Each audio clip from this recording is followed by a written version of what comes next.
What happens when a young woman, once dismissed as just a farmer's daughter, reveals she can outdraw even the most feared outlaws in the territory? In this thrilling chapter, Helena Redwood finds herself at the center of a fierce showdown. Her family's farm turned into an impromptu fortress. Surrounded by ruthless gunmen hired by Lockwood, Helena must decide whether to reveal her hidden skill with a revolver. One gunshot could change everything, either saving her loved ones or plunging her entire community into deeper chaos. Will her late mother's legendary quick-draw legacy be enough to tip the scales? Stay with us for the rest of this riveting tale, because the final showdown will prove that justice can stand tall even when darkness seems ready to devour it. If you're captivated by the courage and determination shining through these pages, subscribe to our channel to support these compelling stories and ensure you never miss an update. Trust us, you won't want to miss how Helena's resolve reshapes the fate of Highbank Gulch. A swirl of dust trailed a lone rider across the New Mexico territory, the year 1875, bound for a dusty settlement called Highbank Gulch. The township's unassuming main street concealed secrets as murky as a gathering monsoon cloud. In the late afternoon hush, a single gunshot broke the stillness, followed by the resonant clang of a tin can split in half. That piercing note would soon ring familiar to every wary ear in Highbank Gulch. At dawn the next day, Helena Redwood, an 18-year-old farmer's daughter, carefully conducted her chores on the Redwood family homestead just outside of town. Her hands, calloused from long hours of labor, told of a life shaped by unrelenting summers and meager harvests. Yet Helena bore another, more remarkable talent, one she concealed from nearly everyone in Highbank Gulch. Overlooking a wooden fence, she guided a restless mare toward the barn as roosters crowed. Her father, Giles Redwood, had inherited this small spread years ago, burying Helena's late mother Lydia beneath a beloved oak on the property. For a decade, father and daughter wrestled the desert's harsh elements, forging a home from dust and hope. Morning found Helena standing in the yard, her mother's silver locket lightly tapping her chest each step. The farmland stretched across rocky soil, battered by cyclical drought. The two-story house, weathered but steadfast, epitomized Giles's iron will. Still, Helena sensed the old homestead brimming with unspoken tension. She remembered Lydia's gentler approach to ranch life, but Lydia's illusions died the day a fever took her away, leaving Giles to raise Helena alone. The hush of early morning was disrupted by a distant rumble of hooves. Multiple riders approached from the direction of Highbank Gulch, dust rising behind them like a warning. Helena's instincts, honed by secrets only a handful knew, told her to keep calm. She almost reached for the concealed revolver hidden in the barn's loft, but instead stood firm, outwardly unarmed. The Redwood farm had known few enemies, until now. Three riders materialized. Leading the pack was Ike Carson, a tall, lanky man whose reputation for brutality clung to him like stale whiskey. His duster bore the sign of countless miles, and the steel spurs on his boots chimed ominously. Behind Ike rode the Mason brothers, Hardy and Levi, both infamous for crooked grins and even crookeder dealings. Their slow approach signaled a threat disguised as a neighborly visit. Ike tipped his hat to Helena with disingenuous politeness. "Morning, Miss Redwood," he drawled, voice carrying a sinister edge. "Lovely day for a chat about property matters, don't you think?" From beneath the brim of his stained hat, Ike's eyes glittered with unpleasant promise. The Mason brothers flanked him, horses pawing restlessly. At that moment, Giles Redwood emerged from the barn. The lines on his brow deepened at the sight of Ike and his companions. Though Giles displayed no overt fear, Helena read the worry in his eyes. "We've paid our taxes and dues, Carson," he said firmly, arms folded. "What's this about?" Ike swung down from his horse, boots sinking into the dusty yard. There's been an update in Highbank Gulch. Darius Lockwood. He's got this notion to snap up farmland for a tidy sum. Figures our fine folks out here might be more open to selling than before." A passing swirl of wind coated them in grit, as though nature disapproved of Ike's presence. Giles shot back, "My land's not for sale. Never was, never will be. Lydia's laid to rest under that oak yonder. I won't dishonor her memory by giving up this place." The Mason brothers' expressions turned menacing. Ike feigned surprise, raising an eyebrow. "Come now, Redwood. Mr. Lockwood is known to be Persistent. A real visionary, if you ask me. Sells people fancy illusions. Accidents, though, happen to the stubborn. I'd hate for that to include your daughter, Miss Helena. The morning sun seemed dimmer for Ike's words. A crow cawed from the roof of the barn, an omen that made Helena's stomach tighten. She maintained a stoic facade, but in the pit of her gut, she knew trouble had come calling. As the men departed, their laughter raked the farm's serenity like claws. Giles's jaw was clenched, and Helena's heart pounded, thinking, we can't let them do this. While Giles decided to speak with the local sheriff about Ike's threats, Helena resolved on a different path. She'd ride at dusk to the secret place in the foothills where old Sam Caldwell, a friend to her late mother, taught her the gun. The Redwood name might be known for quiet farming, but Helena Redwood had a hidden side. Beneath her bed lay her mother's old belt and revolver, the latter rarely displayed but meticulously maintained. Lydia Redwood's gunslinging days weren't truly dead. They'd only gone into hiding, awaiting the day they'd be needed. The sun vanished behind red-hued mountains, leaving the sky a molten gradient of purple and gold. Helena Redwood guided her mare, Brisa, along a narrow track through twisted juniper trees. A hush fell across the land, disturbed only by Brisa's hoofbeats. Tonight, Helena made for Sam Caldwell's remote cabin, perched among pines that crowned the ridges above High Bank Gulch. Sam had once ridden beside Lydia Redwood in her younger, wilder days, sharing the same keen sense of right and wrong. Over the years, he'd taught Helena the secrets behind Lydia's fabled skill. Lightning flickered across the horizon, heralding a distant storm. The autumn air took on a subtle chill, typical for these mountainous edges. Helena thought back to Ike Carson's sneer and Levi Mason's leering threat. Her father might place his faith in Sheriff Jolson, but Helena suspected Ike had powerful backing in Darius Lockwood. Lockwood was rumored to hold half the territory's politicians in his pocket. The Redwood farm stood on prime land near a fresh water source that Lockwood craved, or so the rumors said. Ike's cameo only confirmed that the Redwood property was next on the list. An hour into her climb, Helena spotted the glow of lamplight from Sam's cabin. She reached the building, its humble shape largely hidden by pines. She heard movement inside. Before she could knock, the door opened, revealing Sam Caldwell leaning heavily on a carved cane. At 60 years, Sam's shoulders remained broad, his eyes alert. "Late evening to be venturing, Helena," he greeted, voice a smoky rasp. "Trouble?" She tethered Brisa to a log post. "Ike Carson rode up to our farm this morning," she said, entering the warmth of Sam's abode. "Threats about property. He's working for Lockwood."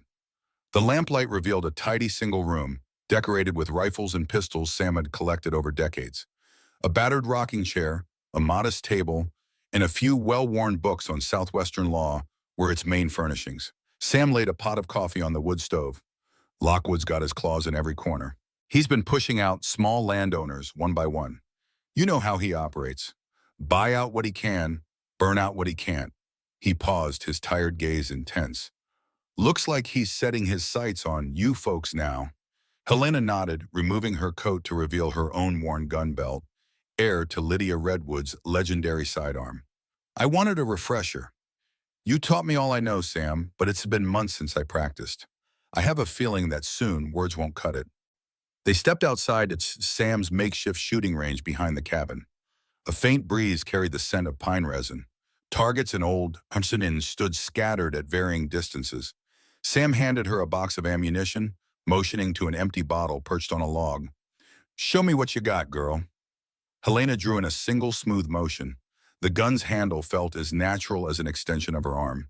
She squeezed the trigger, the shot a thunderous echo off the pine-capped ridges. The bottle toppled, broken glass dancing in the waning light. Sam cracked a prideful grin. "Damn near perfect. Your mother'd be proud." For nearly an hour, Sam guided Helena through advanced drills, quick draws targeting multiple objects, reloading under stress. Each shot reverberated across the silent valley, an anthem of skill born from painstaking practice. Sam tested her reflexes, throwing an old tin plate into the air. She blasted it mid-flight, shards clanging as they fell. "Speed is only half the equation," Sam reminded her, rummaging through a crate for more targets. Lydia Redwood wasn't just the fastest gun around, she was the smartest. Knew how to read an enemy's eyes, guess what they'd do before they did it. A flicker of sadness crossed Helena's features. I wish I'd known her better, Sam. She died when I was young, leaving me mostly stories about some fabled quick-draw redwood. Hard to believe she gave it all up to be a farmer's wife. Sam nodded solemnly. Sometimes love changes folks. She wanted a quiet life, raising you away from bullets and bounties. But she left safety nets behind, like me. She told me, if trouble ever finds Helena, be sure she's ready. Looks like that day's come. As night deepened, Helena polished her aim, each muzzle flash revealing fleeting glimpses of the grim determination in her eyes.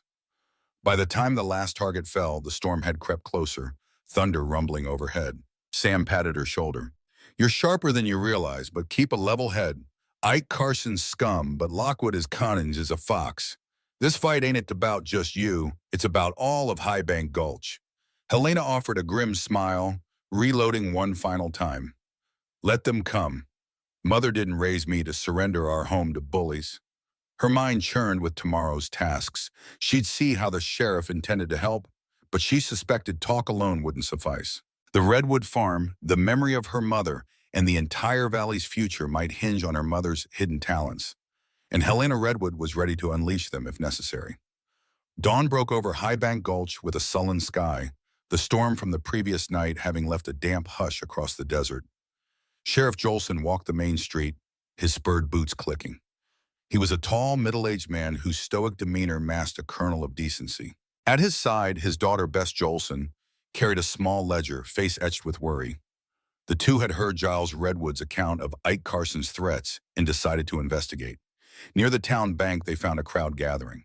3 men in rough attire blocked the entrance, forcibly escorting folks to withdraw savings. Among them were the dreaded Mason brothers, Hardy and Levi, with bored menace glinting in their eyes. A scrawnier partner they called Roy lingered on the perimeter, rifle in hand. The bank manager, Mr. Pettigrew, squirmed between them, face pale with fear. Sheriff Jolson cleared his throat, stepping forward.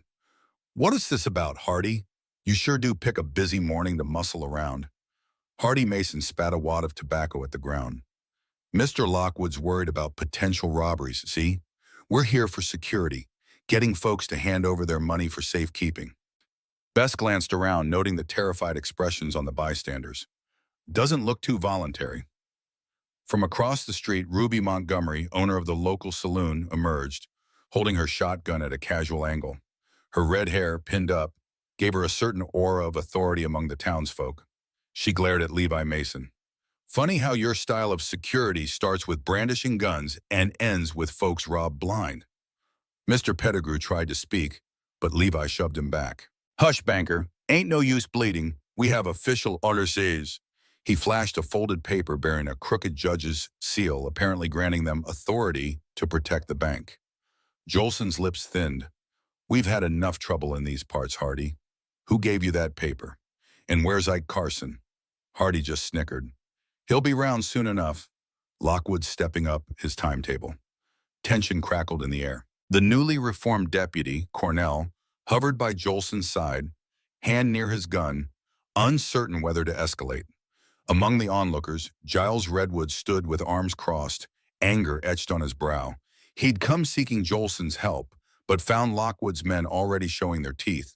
Suddenly, hooves clattered along the dusty street, drawing heads around. Helena Redwood trotted into view, her posture calm but eyes burning. She spotted Giles in the cluster of armed men. The day before, she'd left Sam Caldwell's cabin more determined than ever. At her side, concealed, lay Lydia Redwood's revolver. Well, she said coolly, regarding Hardy, Levi, and Roy, you're busy bright and early, and here I thought the Redwood farm was your only concern. Levi Mason snorted. Times change, Redwood girl. We have orders from the territory's real boss. Folks can either hand over their assets or find themselves in a grave. Ruby Montgomery stepped up, shotgun unwavering. Not in my town. We don't need your so-called protection. Bess Jolson nodded in agreement, ledger tucked firmly under her arm. Let's do this properly, with the law. Levi laughed, brandishing the judge's document. This is the law, sweetheart. We're deputized to take all deposits for Lockwood. The local sheriff here can't do squat if the territory judge says otherwise. A hush fell. The townsfolk realized any direct confrontation might land them in legal trouble. "We need better evidence," one man muttered. "Lockwood has half the territory in his pocket." Helena dismounted, boots hitting the dirt. She studied Hardy Mason's posture. He looked ready to draw at the slightest provocation. "You're done scaring good people," she said, voice resonant. "You want to walk away, do it now. But if you stay, we'll consider you outlaws." Hardy's grin faltered. Levi and Roy exchanged glances. This quiet farm girl had a hardened edge in her tone that hinted at hidden steel. Yet the men stood firm, cunning enough to sense the law's limitations. "Your spunk might amuse Ike, Redwood girl. Maybe he'll let you keep your farm if you play nice." Before Helena could retort, a sharp scream sounded from further down the street. Victor Lockwood himself rode in, immaculate in a black overcoat, flanked by Jack Hawthorne, a brawny enforcer with a bounty on his head in 3 states. The crowd parted like waves. Lockwood gazed around Highbank Gulch with faint amusement, halting near Hardy and Levi. "We're merely ensuring these dear neighbors of ours understand the new security measures," he declared, voice dripping false courtesy. "Surely the Redwood family appreciates the extra caution after that visit from Ike." Giles Redwood approached, fists clenched but trying to keep composure. "Lockwood, you've overstepped. These men are terrorizing unarmed townsfolk, stealing their life savings. You think a piece of paper from a crooked judge means you can claim Highbank Gulch as your own?" Lockwood shrugged mildly. "One day soon, Giles, you'll see the benefits of my arrangement. Perhaps your dear daughter will see it too. She's quite the blossoming rose, is she not?" His eyes flickered to Helena. Too bad if such a rose were to wilt. Helena's temper threatened to boil. Yet she drew on Sam Caldwell's lessons. Keep calm, gather intel. She forced a polite tone. "Lockwood, you speak of safety, yet your men wave guns at everyone. If you want to sell your protection, why not start by abiding the laws we already have?" Lockwood's smirk darkened. "Ah, Miss Redwood, dear Lydia's child. Your mother was equally naive. Didn't end well for her, did it?" A hush fell. Giles paled, old sorrow mixing with rage. Helena stiffened. She recognized the insult, the challenge. Lockwood wanted her to lash out, perhaps brandish a weapon so his men could gun her down under legal pretense. Instead, she merely lifted her chin. "We'll see who ends up regretting their choices," she said quietly. "Storms come and go, but the Redwood farm stands firm." While Hardy chuckled, Roy took a step back, uneasy at Helena's unwavering confidence. Bess Jolson muttered to the sheriff, "We need more than talk." Jolson nodded. "We'll gather a posse. We might have to do this the hard way." Lockwood overheard, smiling with predator's satisfaction. "Be my guest. A posse can't outrun the authority I possess. People will just end up hurt." He turned his horse aside, glancing at Giles. "I'll expect your final answer soon. Understood?" And with that, the daily bustle resumed in uneasy silence. Helena gently touched her father's arm. "We need real solutions, Pa. Talking's done. It's time we show Lockwood what Redwood stands for." Giles exhaled, shoulders sagging. "All right, child, but be careful. We're up against men who've twisted the law." She nodded, gaze flicking to the horizon. Clouds swelled there, threatening another storm. A fitting parallel, Helena thought, for the brewing conflict in Highbank Gulch. She made a vow under her breath. They won't break us. The dusty road leading to old Sam Caldwell's homestead carried the thunder of 2 horses. Helena Redwood and her childhood friend Bess Jolson pounded hooves into the afternoon heat. Bess, the sheriff's daughter, rode with a sure grip and determined expression. She had scolded Helena earlier for planning a solo mission. "I can't let you handle everything alone," Bess had insisted. "My father's stuck in legal tangles, so I'll help from behind the scenes." They arrived at Sam's place as he chopped firewood outside. The old man paused, leaning his axe against a stump. "More visitors than I've had in years," he remarked dryly. "I suspect trouble's doubling." Helena dismounted. "Sam, we need your advice, and maybe something else." She told him about Lockwood's men seizing the bank, about Ike's threats, and the fiasco overshadowing Highbank Gulch. Bess filled in details regarding the forged authority document. Sam listened, nodding at intervals, then nodded at them to follow inside. His cabin's interior remained Spartan but comfortable. An antique table, a rack of rifles on one wall, in a single battered trunk by the fireplace. Sam lit a lamp, casting flickering light. He rubbed his beard, lost in thought. Lockwood's bold, sure, but this means he's after more than farmland, might be aiming to control the entire region. Bess removed her hat, fanning herself. He's rumored to hold big money from old war profiteering. Some say he's chasing Confederate gold. Others guess he's trying to corner water rights. We only know, if we don't stop him now, he'll crush High Bank under his boot. Helena stood by a window overlooking the pine slope, arms crossed. Carson's violent, and so are the Masons. But if we can disrupt Lockwood's illusions of legality, he'll lose ground. People in town are scared, though. They might not risk their families for a standoff. They recall how men like Ike hold no scruples. Sam rummaged in a trunk, pulling out a worn leather ledger. Your mother wrote some notes about Lockwood back in the day. She suspected him of forging land claims, bribing judges, or worse. Lydia Redwood never completed her plan to expose him. Fever took her too soon. He placed the ledger on the table. Take it. Might be the leverage you need. Bess peered at the ledger's pages of Lydia's observations, half-coded.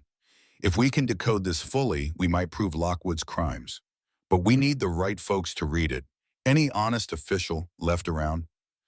Sam's lips curved in a bitter smile. Honesty's rarer than water in the desert. But you have some allies, your father, the sheriff's moral corps, some upright ranchers. Could also talk to that traveling circuit judge if he's not on Lockwood's payroll. Helena stepped closer to the trunk, noticing a pair of holsters resembling her mother's style. Is that? Sam nodded. Your mother used to keep spares. She never walked unprepared. The Redwood name once meant more than just farming. If you're going to show Lockwood you're done being polite, best be armed in every sense. An uneasy hush filled the cabin. The notion of Helena Redwood fully stepping into Lydia Redwood's gunslinger legacy felt momentous. Bess broke it with a soft cough. We'll also need a plan to handle Ike's men. A bunch of us can gather, farmers, storekeepers, plus some younger folks from your father's circle. But we must train them, or they'll panic. Sam nodded approvingly. We can do that here or at Redwood Farm. That's how your mother started, teaching folks to shoot straight and speak truth. He set down the ledger with care. But be warned, once you do this, Lockwood will see it as open war. He might burn half the territory to break you.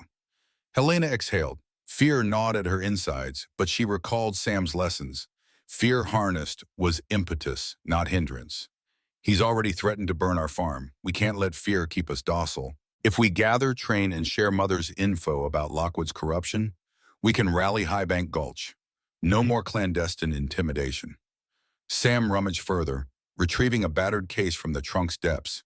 Inside gleamed additional pages, more details, possibly the final pieces Lydia Redwood had compiled. A hush fell as they realized how potent this evidence might be. Lydia hadn't simply been a quick draw. She had laid the foundation for dismantling Lockwood's empire. Rain pattered lightly on the cabin's roof, the tail end of the previous night's storm. Helena touched the ledger's worn cover, heart brimming with both sadness and pride. I guess this was Mother's legacy, a seed waiting for the right time to sprout. She gazed at Sam and Bess, resolute in her voice. That time is now. Bess strapped on her hat again, adopting that deputy-like stance. Let's do it. Gather folks we trust, plan a training session. The Redwood Farm is bigger, fits more people. Then we decode these notes. Find a way to challenge Lockwood's forged authority. Outside, thunder rumbled faintly, as if the mountains themselves voiced agreement. Sam Caldwell patted Helena's shoulder. Your mother believed in everyday people rising up for justice. Let's see that belief through. They spent the next hour hashing out details, meeting times, signals, fallback points. By the time dusk settled, a solemn determination reigned. The Redwood Farm would become a secret training ground. The ledger would serve as blueprint for toppling Lockwood's illusions of legality. And Helena Redwood, inheritor of Lydia Redwood's fearsome skill, stood ready to lead the way. Gray dawn light revealed High Bank Gulch stirring for another day under quiet tension. Bess Jolson had slipped word among discreet friends, a midnight gathering at Redwood Farm. Thus, as the day wore on, a slow trickle of townsfolk made excuses to head out of town on errands, each aiming for Helena Redwood's property by dusk. Helena waited at the farm's old barn, her father Giles Redwood conferring with a couple ranchers near the house. He worried about her plan, but saw no alternative. Darius Lockwood tightened his grip daily, Giles reasoned. Might as well do something while we can. By mid-afternoon, folks arrived in small groups, some with shotguns over their shoulders, others lugging hunting rifles, a few carrying only raw determination. They included a newlywed couple, an older store clerk, and a teenage stable hand. Mary Bess Jolson served as coordinator, recording names and skills in her ledger. She wore a nondescript coat to hide her father's old deputy badge, wanting no official entanglements. Meanwhile, Sam Caldwell parked his horse by the barn, hauling crates of ammunition. If we want to stand up to Lockwood, we must be ready. No half measures, he said, voice echoing in the dusty stable. Inside, Helena had laid out targets: tin cans, straw dummies, wooden boards drawn with crude bullseyes. She recalled her own early lessons from Sam, how she'd once trembled at the mere recoil of a weapon. Now she taught newcomers how to handle a revolver or rifle: stance, grip, breathing technique. She wove her mother's tips into every explanation. Relax your shoulders, exhale, focus on the small point before you squeeze, she'd say. Lydia Redwood's presence felt strong in that barn. The recruits' first attempts were messy. Bullets whined off barn walls, dust-plumed. Some flinched, others apologized repeatedly. Yet Helena observed a hidden spark in them, fear overshadowed by a quiet anger at how Lockwood's men bullied them. Over an hour, the group found a shaky cohesion. The older store clerk hit a tin can thrice in succession. Surprising himself, the teenage stable hand overcame his flinch after hearing a calming word from Sam Caldwell. By twilight, half the group needed rest. Helena called a break, leading them outside for fresh air. The southwestern sky wore streaks of orange and purple, a fleeting beauty that reminded them of life beyond conflict. Yet none forgot the reason they'd gathered. Giles Redwood appeared, carrying a tray of coffee mugs. "We might need more coffee than we got," he admitted wryly, seeing the fatigue on their faces. "Still, I've never felt prouder. We're not cowering in corners." Mary Bess Jolson pored over Lydia Redwood's ledger in a patch of lantern light, aided by the newlywed couple who once worked as bookkeepers. They tried decoding the cryptic references to Lockwood's bribes, forging property deeds, and stashing hush money in a hidden vault. The group discovered references to a potential silver claim used for laundering. "We prove that claim's fraudulent," Bess muttered, brow furrowed. "Lockwood's entire facade might collapse." Outside, Sam Caldwell demonstrated reloading drills with a few ranchers. Shots cracked across the farmland. Smoke and gunpowder filled the cool night air. Some folks pressed hands to ears, startled by the volume. But Sam's stern voice demanded repeated practice. "Better you be used to it now than freeze up when Lockwood's men come." Tension remained thick, for everyone knew Ike Carson's gang might strike soon. Local rumors said they planned to sabotage Redwood farmland, to flush out the mouthy daughter. Even so, these townsfolk were done with inaction. Under Helena's guidance, they were forging a militia of sorts, less formal, more resolute. When the group reconvened in the barn's glow, Giles Redwood cleared his throat, addressing them.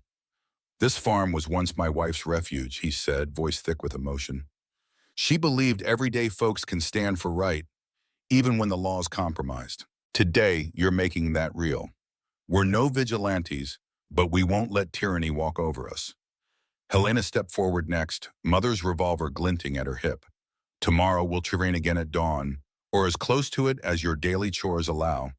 By next week, we'll be proficient enough to handle a confrontation if it comes. Meanwhile, Bess will keep at decoding Mother's ledger so we can expose Lockwood's corruption. That's how we'll beat him on both fronts, force and truth." A hush pervaded the barn. The stable hand, not yet 15, raised his hand timidly. "Miss Redwood, we do this. Lockwood might retaliate. Could burn more farms. Are we sure we can handle that?" Helena met his gaze, recalling the day Ike threatened her father. "I promise we're not alone. We have the advantage of surprise, the willingness to protect one another, and the knowledge my mother left behind. If Lockwood tries to burn us out, he'll be the one scorched." Lightning flashed on the horizon, casting fleeting silhouettes across the farmland. As if Lydia Redwood's spirit answered her daughter's vow, the wind rustled the oak near the barn. Helena let a small smile curve her lips. Our next steps: keep these sessions discreet, gather more allies. If Lockwood's men show up, we greet them with steadiness. We're not spoiling for bloodshed, but we won't be docile victims. The recruits nodded, quiet but resolute. They scattered into the night, returning by secret paths to Highbank Gulch.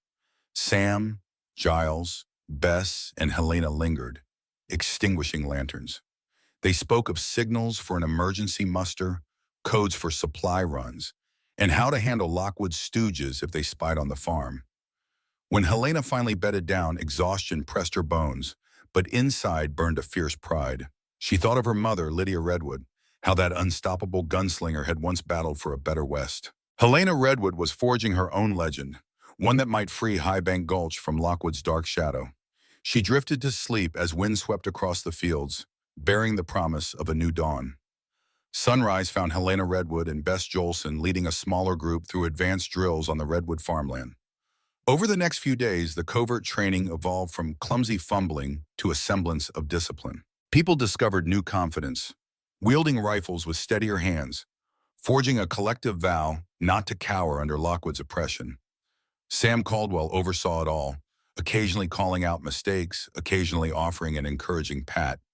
Then, one afternoon, a frantic messenger galloped to the farm, a young woman from Highbank Gulch named Marta, breathless with panic. Ike Carson and 6 men took over the bank again, forcing everyone to sign sale documents for their property. They shot old Mr. Pettigrew in the leg when he refused. Her voice trembled. Please, you must come. Giles Redwood set his jaw, calling out, All right, folks, we've prepared for this. We ride to town, show them we won't be bullied. Let's keep it lawful. If they draw first, so be it. The newly formed group, 15 or so strong, checked weapons. Bess verified a copy of Lydia Redwood's ledger, hoping they might show the manipulations of property deeds to any honest official. Sam Caldwell rummaged for spare ammunition, handing cartridges to the stable hand, who still looked pale. Helena donned her mother's gun belt, mentally reciting Sam's instructions. Focus, calm, respond quickly, but never rashly. She locked eyes with Giles. Stay behind me, Pa. You're still a marksman, but I can outdraw them and know them. Giles gave her a tight nod, respecting this new dynamic she'd stepped into, that of a skilled gunslinger. They rode out in 2 lines, bracing themselves for trouble. Dust rose behind the column of riders as they neared Highbank Gulch. Overhead, the sky threatened a midday shower, clouds swirling in heavy arcs. The abrupt hush upon their entrance was palpable. Townsfolk peered from windows. Lockwood's men gathered outside the bank, counting stacks of forcibly signed deeds. Ike Carson stood near the door, arms folded. He spotted Helena Redwood's group arriving, and a malicious grin spread across his unshaven face. Well, well, he called out. The Redwood princess brought friends to the party. Levi Mason flanked him, rifle in hand, while Roy hovered by a wagon loaded with stolen property documents. Sparks of tension flickered in the street. Over to the side, an older man, Nestor Green, a local blacksmith, laid sprawled on the ground, groaning in pain from a gunshot wound. Another settler, Miss Kay Overton, tried tending him. Ike's men sneered, apparently unbothered by the violence. Sheriff Jolson, pinned by the mock deputy documents, stood helpless near the jailhouse. I can't arrest them if the territory judge says they have the right, he muttered, frustration carved into every line of his face. Bess glared. These men are criminals, Father. The law's twisted, but we can't let them keep shooting people. Lockwood himself was conspicuously absent, presumably orchestrating bigger plans from the shadows. Ike Carson raised his voice. So, Redwood girl, you teaching these amateurs how to hold a gun? They look mighty shaky. He faked a yawn. We've got actual authority, see? Deeds all signed at a proper like, courtesy of the folks who realized they had no choice. A hush blanketed the street. Helena dismounted, stepping forward. Her allies fanned out, some on horses, some on foot, forming a line of determined faces. You're no authority, she declared, voice resonant. Those documents are forged by a crooked judge. We have proof. She gestured to Bess, who brandished copies from Lydia's ledger, listing how Lockwood and a judge orchestrated false claims. Ike snorted, grabbing a sheaf of deeds from the wagon. We got Judge Morley's signature. That's official enough for me. He angled his head toward Levi. If Redwood or her father won't sign their farm over, maybe we'll just torch it. We did it to the marshals in Stonevale. A spark of horror flickered among the townsfolk. Many recalled the Stonevale farm. Burned in the night, the owners never recovered. Helena's blood boiled. She locked eyes with Ike. You threaten murder and arson. I see no law to protect you. She eased her coat aside, revealing her mother's revolver. We're done talking. Silence. Ike's grin wavered. He recognized the stance, the Redwood woman's guns. He'd heard rumors about Lydia Redwood's uncanny speed. Could Helena match that legend? He measured the nearest backup. Levi, Roy, plus a few others. They had numbers, but the Redwood group was no longer helpless. A lone crow cawed overhead, slicing the silence. Then Ike barked, "Get 'em, boys!" The standoff exploded into drawn weapons. Shots rang out across the dusty thoroughfare. People dove for cover behind barrels and hitching posts. Giles Redwood shielded a mother and child who cowered near a wagon. Helena was already moving. She pivoted, firing at Levi Mason's rifle hand. The bullet struck his wrist, sending the rifle clattering. Bess provided covering fire, picking off one of Ike's men trying to flank. In the swirl of smoke, Ike Carson lunged behind a water trough, returning fire with lethal aim. Bullets whined by Helena's ear as she slid behind a barrel, reloading in a smooth, practiced motion. Across the street, Sam Caldwell utilized vantage from a porch, blasting two of Ike's men. Meanwhile, Ike's face twisted in rage, cursing at the unexpected resistance. Through a lull in the chaos, Helena spied Roy trying to gather the stolen deeds from the wagon, perhaps to retreat. She angled her revolver, firing a shot that ripped through the wagon's wheel. The vehicle lurched, toppling sideways, papers scattering like leaves. Roy scrambled, cursing, pinned by the Redwood group's crossfire. In a decisive push, the newly trained townsfolk advanced in pairs, covering each other's reloads. Ike's men, outmaneuvered, scrambled for retreat or cover. Ike realized with dawning horror that they were no longer facing frightened farmers, but a resolute band armed with Lydia Redwood's skill set and an unwavering thirst for justice. A bullet grazed Helena's shoulder, a sting that hammered reality. She breathed through it, steadied her aim. Ike reared up, trying to shoot Giles Redwood. Helena's shot found Ike's weapon, sending sparks and metal fragments flying. Ike yowled, dropping the useless pistol. With a final shot, Helena pinned Ike's foot to the ground, splintering planks. He howled, half in agony, half in shock. The standoff ended abruptly. Ike's men either lay wounded or had fled the perimeter. Sheriff Jolson, freed by the gunfire's finality, strode over to Ike, forcibly snatching the forged documents. Giles Redwood knelt near an injured townsman, calling for the local doctor. Mary Bess jolted forward, rummaging among the scattered deeds to recover the Redwood farm ones. Breathing hard, Helena surveyed the scene. Dust and gunpowder lingered in the air, mingling with stunned relief. No illusions remained about Lockwood's power. The Redwood group had proven capable. Yet Helena knew Lockwood himself was still out there, a puppet master. "It's not over," she murmured, pressing a hand to her bleeding shoulder. "He'll come after us harder." Sam Caldwell approached, clapping her uninjured arm. "We'll be ready, girl. Your mother believed folks could stand against tyranny. Looks like she was right." Among the swirling dust, townsfolk emerged from hiding. Some rushed to nurse the wounded. Others marveled at Helena Redwood's prowess. For the first time in living memory, Highbank Gulch confronted tyranny head-on and won. Ike Carson's groans cut through the muffled quiet, his threat extinguished. Next step, face Lockwood.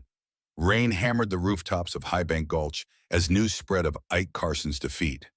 The battered gunman nursed his wounds in Sheriff Jolson's jail, cursing Helena Redwood with every breath. Meanwhile, the Redwood group, joined by newly emboldened townsfolk, formed patrols to keep watch. No one doubted Lockwood would respond. The question was how brutal he would be. Giles Redwood insisted on caution. "Lockwood can still call on crooked judges or hired guns," he warned.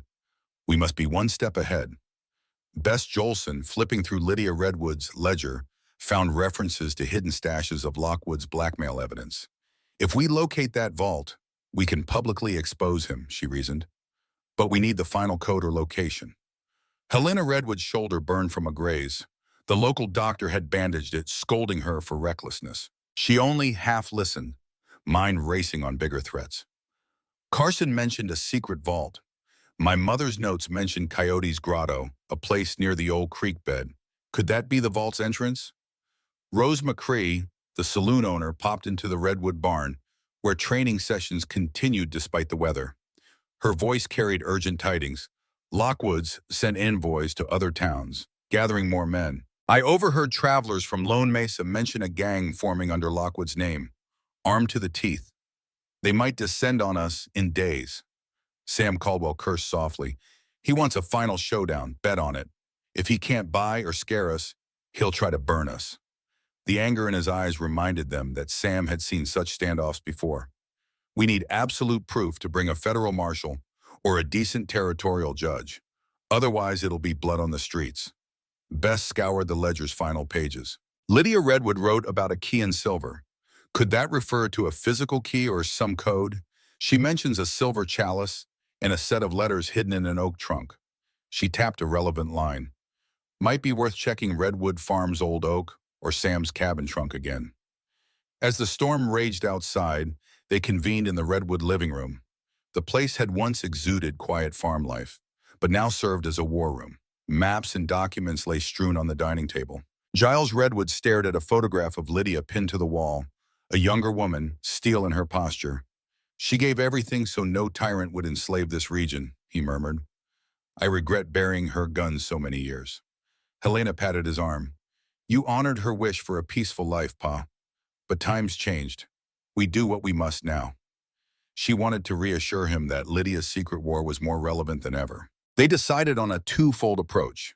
Bess and Rose would coordinate more allies in town, some to guard the bank, others to watch the roads. Meanwhile, Helena, Giles, and Sam would search for the hidden vault or key references in Lydia's notes. They'd glean enough evidence to let an honest circuit judge or federal official topple Lockwood's empire. We can't rely on local judges, they're compromised, Sam said. Early the next morning, after the storm eased, Helena and Giles ventured to the orchard behind the Redwood farmhouse. The largest oak, known as Lydia's Oak, towered majestically. As a child, Helena had played in its shade. Now, under Sam's direction, they probed its hollow nooks.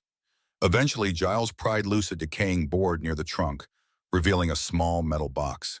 Inside lay a silver chalice etched with swirling designs, plus a folded letter. Breath-catching, Helena opened the letter. In Lydia's flowing hand it read, To unlock Lockwood's illusions, pour truth into silver. The chalice must be placed in the grotto's hidden chamber. Only then can you retrieve the final ledger pages that condemn him. This was how I misled him in Tombstone, but time grows short. Sam Caldwell examined the chalice. Might be a riddle or a literal mechanism.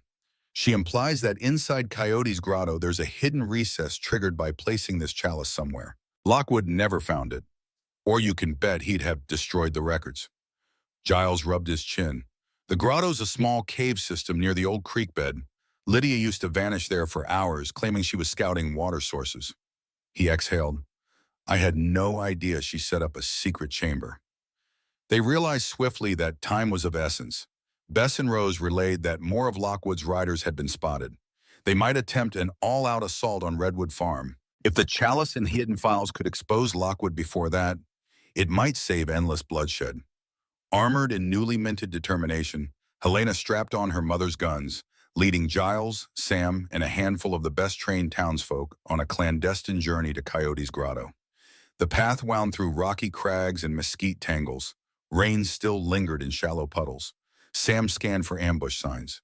None yet. At midday, they reached a cleft in the rocks. Inside the gloom, water trickled from cracks overhead, forming tiny reflective pools.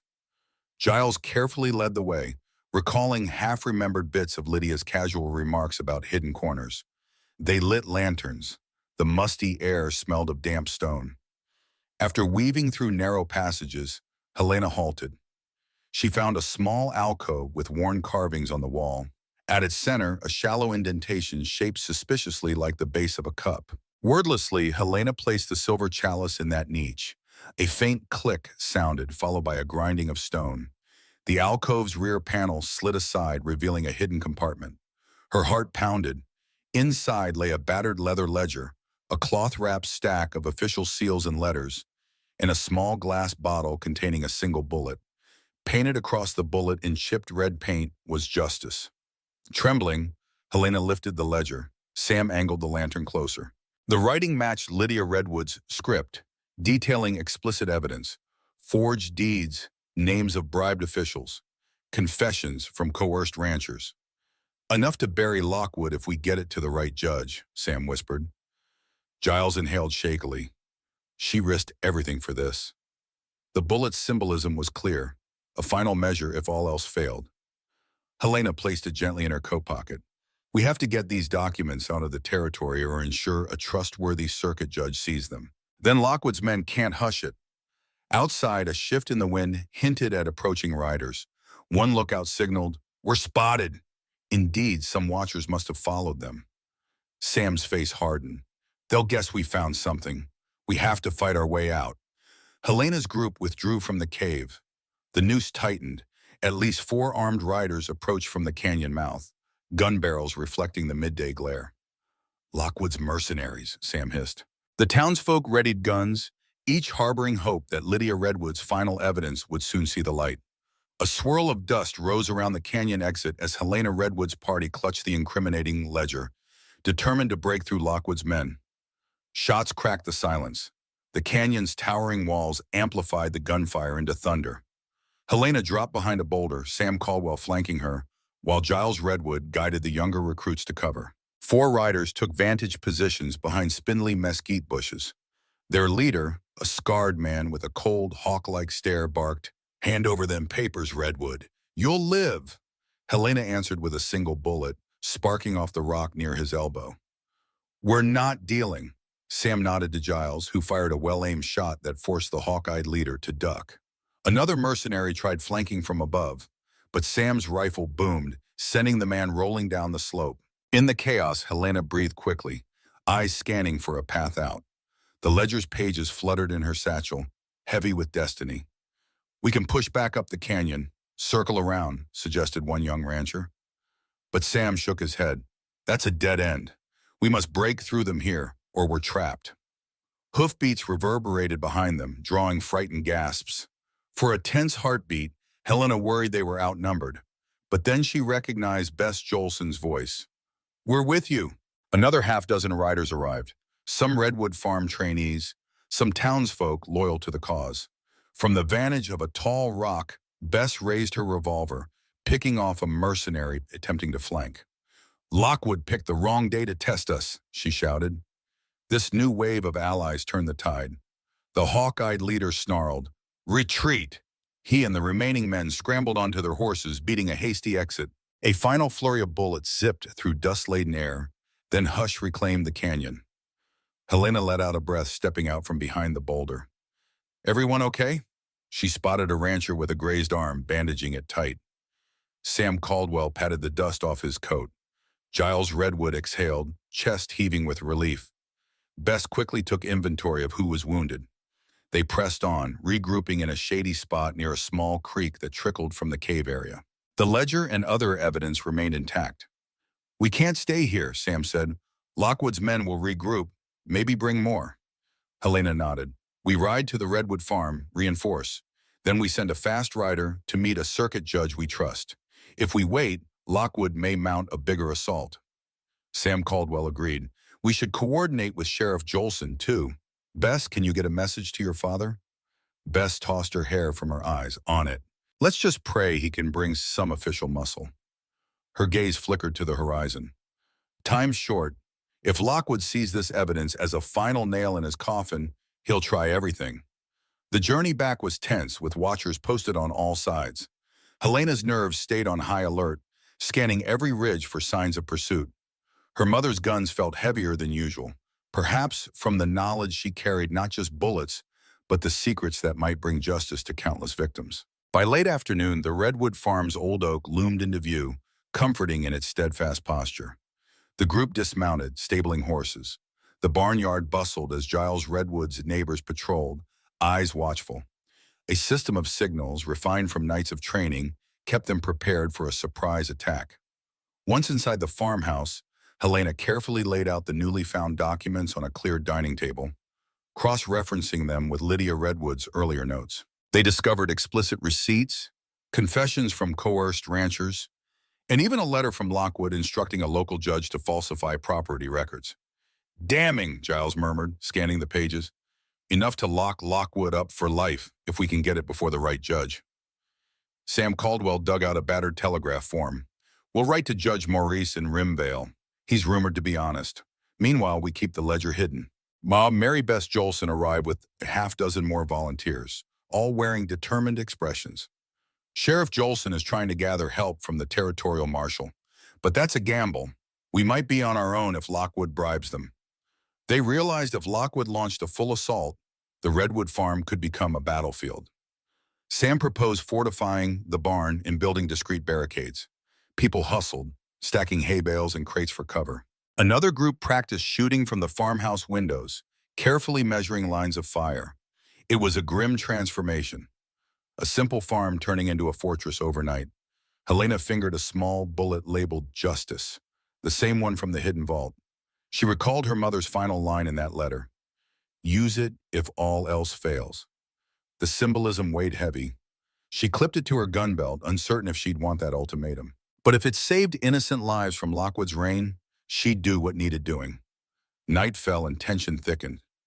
Lying in her old bedroom, Helena heard murmured voices downstairs, some planning, some praying. She stared at the ceiling, remembering Lydia Redwood's stories about toppling outlaws in her youth. She sensed her mother's presence, urging her on. A storm built overhead, thunder softly grumbling, as if nature raged in tune with her swirling thoughts. Tomorrow or the next day, Lockwood would come. And Highbank Gulch's future hinged on how they responded. Morning arrived beneath a sky of unsettled clouds. Messengers came in, breathless, reporting that Darius Lockwood had summoned every hired gun from miles around. They spotted caravans heading in from the east, rumored to converge on Redwood Farm by nightfall. A showdown loomed. Sheriff Jolson finally arrived at the farm, bearing somber news. The territorial marshal can't intervene without solid grounds, he admitted, frustration cracking his facade. He's pinned by a crooked judge's orders. We have your mother's documents, but the judge claims they're fabricated. Helena Redwood showed him the latest ledger pages from the hidden vault, laid out like damning puzzle pieces. We found these, plus we have witnesses. This is bigger than just Redwood farmland. Lockwood aims to lock down the entire region. Jolson rubbed his temples, scanning the evidence. If we hold out long enough, maybe we can get this to an honest circuit judge or the federal level. But that means surviving. A hush fell. The Redwood barn bustled with volunteers finalizing fortifications, hammered planks, stacked barrels for cover, and vantage points on the hayloft. Outside, watchers patrolled the fields. Bess Jolson oversaw a recheck of weapons. Sam Caldwell cleaned his rifle with stoic calm. Giles Redwood organized a small triage area, aided by a local midwife. The entire property bustled like a miniature fortress, each person bracing for an onslaught. Late afternoon came with an eerie stillness. Then a rider approached from the dusty road. Roy, the less committed of Ike Carson's men, battered and panting. He carried a white rag tied to a stick. Sheriffs and townsfolk led him through warily. Roy dismounted, trembling. Lockwood's got near 30 men, he gasped. I tried telling them it's crazy to storm your place, but they set on it. They think Redwood's lying about the gold. They want those documents. Helena studied Roy's bruised face. She saw fear overshadowing any loyalty he once had to Lockwood. Why warn us? She asked. Roy exhaled shakily. I'm no saint, but Ike was insane. Lockwood's worse. I want out of this bloodbath. If you'll let me slip away after, I'll do no harm here. Giles Redwood eyed him. Long as you're sincere, we won't chain you. But if you draw arms against us, we'll count you an enemy. Roy nodded, relief flooding him. He swore on everything he had left. So they had confirmation. Lockwood aimed to attack soon, presumably by nightfall. The Redwood defenders finalized their positions. Freed from illusions, the townsfolk felt more anxious than ever, but also more resolute. They recognized that Lydia Redwood's cunning overshadowed Lockwood's tyranny. Her daughter carried it forward that mantle. As dusk's shadows stretched, an unnatural quiet draped the farmland. No birds sang. In the kitchen, Giles Redwood squeezed Helena's hand. I'd give anything to keep you out of harm's way. But we both know that's not possible. She nodded, eyes wet with unspoken emotion. Ma faced bigger devils. She never backed down. We can't either. He smiled sadly. She'd be so proud of you. Outside, Sam Caldwell perched near a fence post, scanning with binoculars. The old man had a certain calm, reminiscent of those who survived countless brush wars. They'll come from the front and side, I bet, he said quietly. Lockwood knows we're waiting, but hopes his superior numbers can break us. The secret is to stand firm, force them to see we're not crumbling. Helena approached Bess, who had just finished instructing a small group on volley firing. They clasped hands briefly. No matter what, we do this together, Bess murmured. Helena forced a small smile. I have your back, you have mine. The sky darkened, a hush fell, each second a drumbeat closer to confrontation. Close to midnight, flickers of torchlight emerged over the ridge. The watchers sounded the alarm. Horses snorted in the distance, the tension snapping like a drawn bowstring.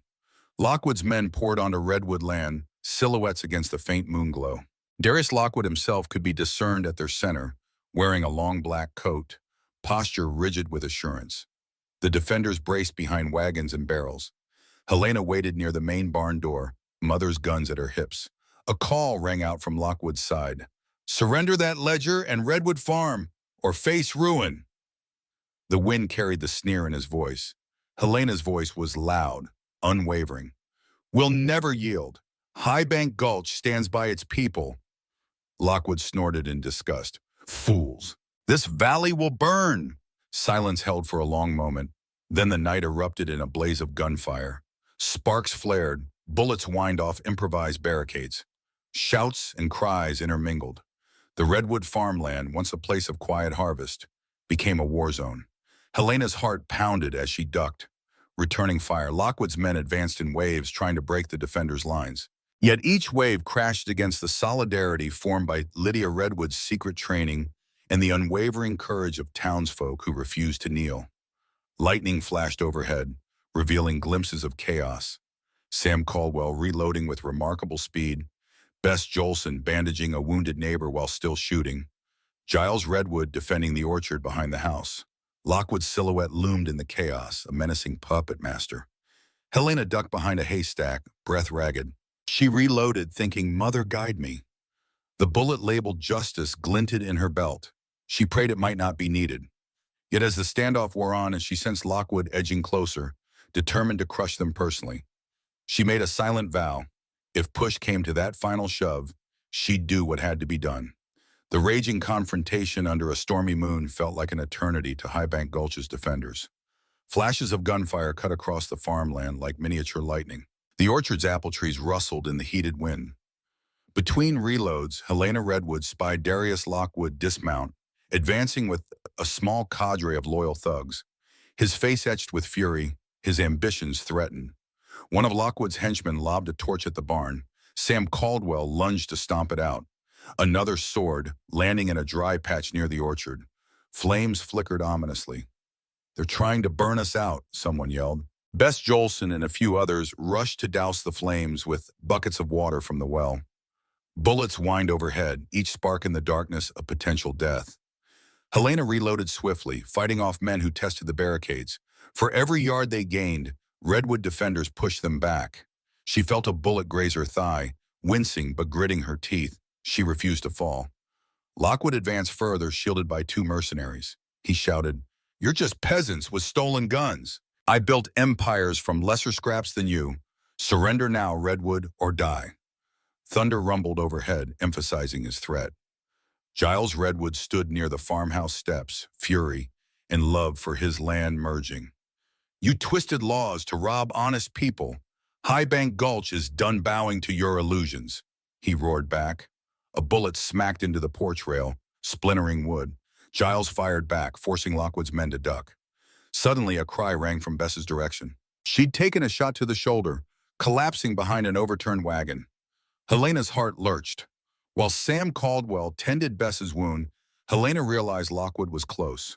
Her mother's training hammered in her veins. End the threat at its source. She dashed from cover, weaving between scattered braids. Rain began to pour in earnest, a final storm unleashing as if nature itself wept for the violence. She glimpsed Lockwood reloading, eyes scanning for a vantage to shoot Giles Redwood. She seized the moment, crossing open ground, ignoring fresh stings of near-miss bullets.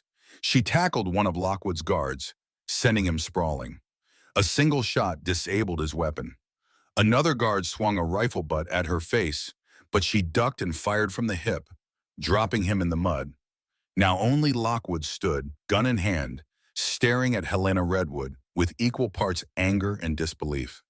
They circled each other in the rain, ignoring the swirling battle around them. Lockwood snarled, "So, Lydia Redwood's brat, you fancy yourself her successor?"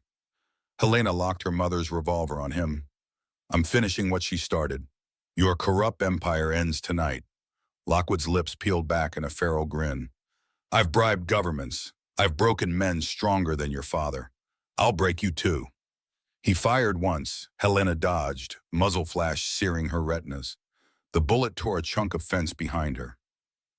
She fired back. Lockwood dove behind a barrel, returning sporadic shots. The orchard glowed faintly with small fires. Townsfolk fought to contain the flames or subdue Lockwood's remaining henchmen. Laughter echoed from the orchard's edge. Some of Lockwood's men had found the orchard's dryness perfect for arson. Another cried, "They're burning the orchard!" Desperation fueled Helena. She circled wide, braving the open yard to flank Lockwood. Rain slicked the ground to mud. Her foot slipped, dropping her to a knee. Lockwood seized the chance, stepping out from cover. "Your mother died for these worthless farmers. You'll do the same," he spat, aiming his pistol at her heart. Time slowed to a crawl.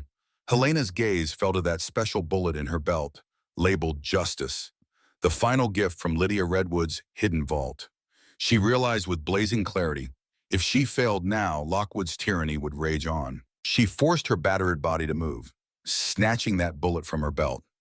In one motion, she spun open the revolver cylinder, ejecting an empty shell, inserting Justice and snapping it shut. A technique Sam had drilled into her. Lockwood squeezed his trigger. Her instincts screamed. She dropped sideways, the shot skimming her ribs, pain blazing. Gritting her teeth, she aligned her mother's gun and fired that single bullet. The muzzle flash blinded her for an instant. Thunder roared overhead. When her vision cleared, Lockwood stood stunned, pistol slipping from his hand. The bullet had shattered his gun, lacerating his hand.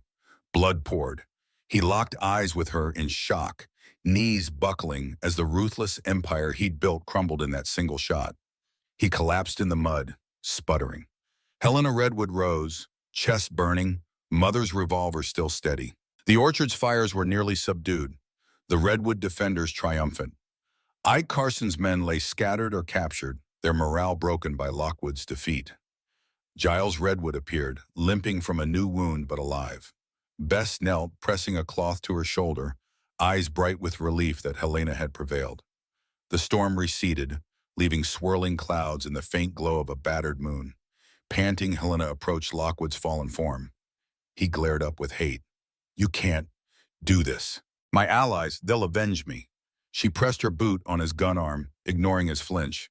"Your allies are either in jail or running.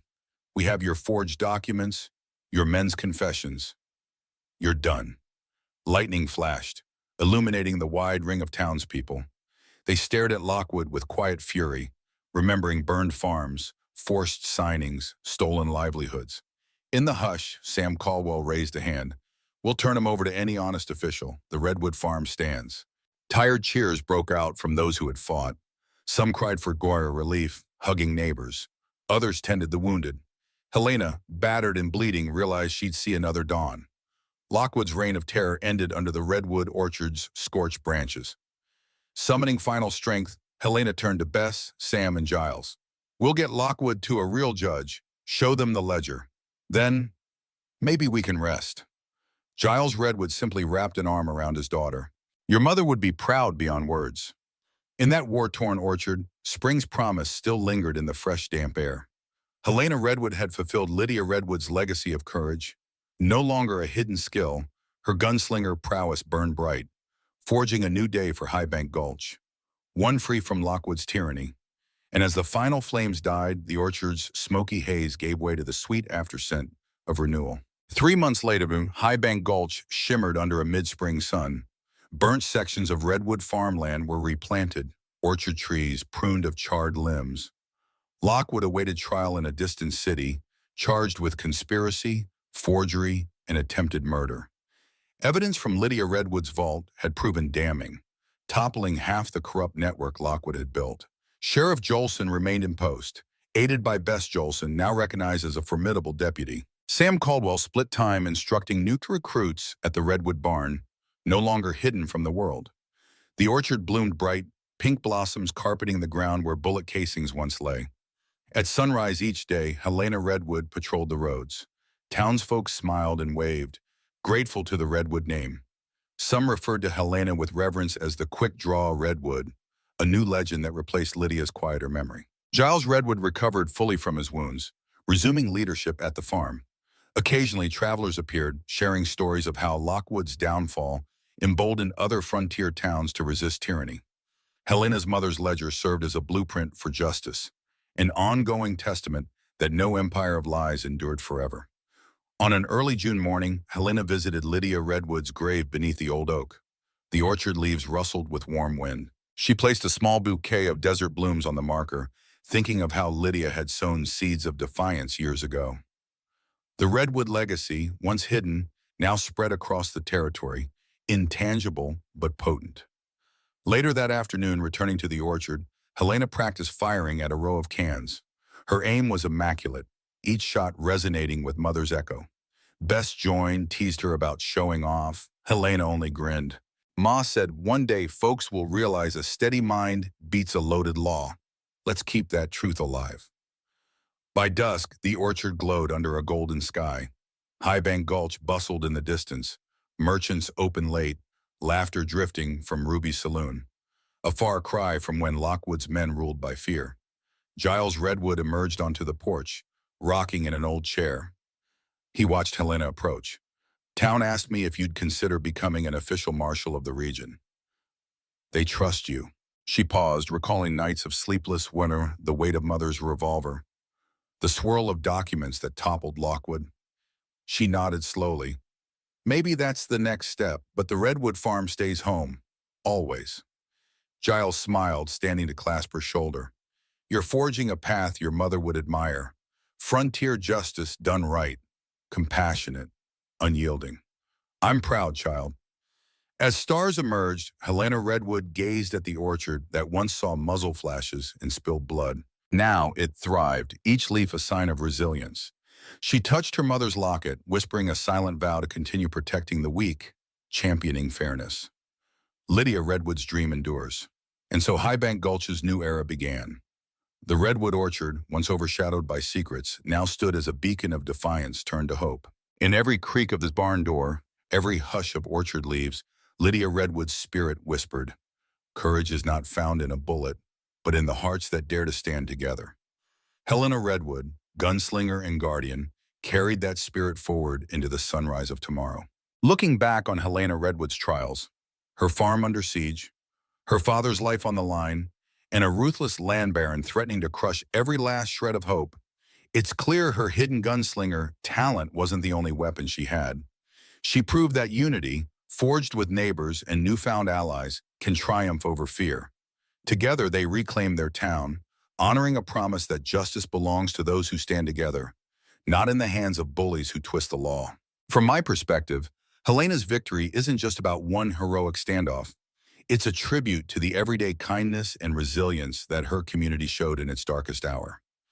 Do you agree? Comment below with your thoughts, and let's keep the discussion going. And of course, make sure you are subscribed so you won't miss our next story of courage and transformation. The frontier is full of peril, but also promise, and we can't wait to share more tales of grit and hope with you.